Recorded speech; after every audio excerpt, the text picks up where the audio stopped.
বেদনা, ব্যথা, যন্ত্রণা এগুলো কিন্তু ঠিকই হয়। হয় কি হয় না বলেন?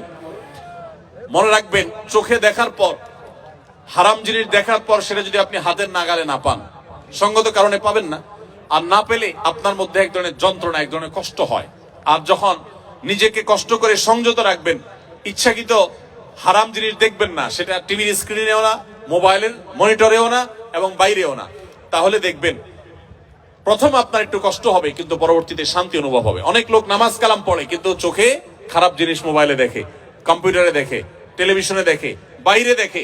মনে রাখবেন, এটা হলো আপনাদের জন্য সবচেয়ে বড় পরীক্ষার বিষয়। অন্য অনেক কাজ এখানে করা সহজ, আমি জানি।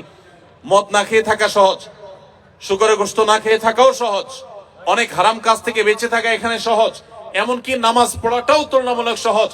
এই পরিবেশের মধ্যে, কোরিয়ার মাটিতে এবং এই জাতীয় যে সমস্ত দেশগুলোতে এই ধরনের পরিবেশ আছে, এই সমস্ত পরিবেশে আপনাদের জন্য সবচেয়ে কঠিন কাজটা হলো এই চোখগুলোকে হেফাজত করা।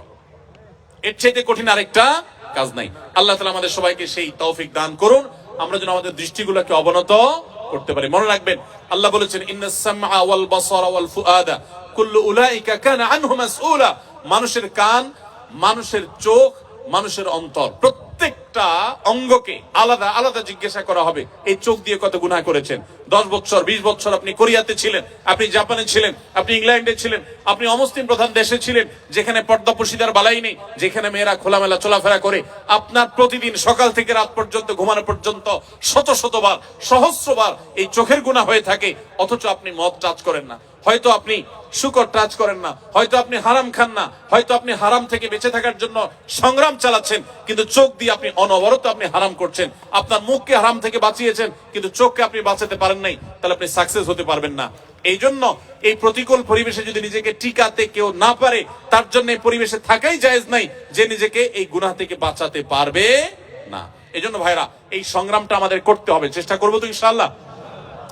আল্লাহ তাআলা আমাদের সবাইকে সেরকম ঈমানের শক্তি দান করেন, যেন আমরা চোখের জেনা থেকে নিজেদেরকে বাঁচিয়ে রাখার চেষ্টা করতে পারি। যারা বিবাহিত, তারা স্ত্রীকে নিয়ে আসার চেষ্টা করবেন, ফ্যামিলি সহ থাকার চেষ্টা করবেন, এবং বাহিরে বের হওয়ার সময় মনেই করবেন যে আমি রাস্তাঘাটে চলতে ফিরতে আমার চোখের এরিয়াতে অনেক বেপর্দা নারী আসবে, সো আমি যথাসম্ভব, যতটুকু সম্ভব অবনত রাখবো নিজের দৃষ্টিকে।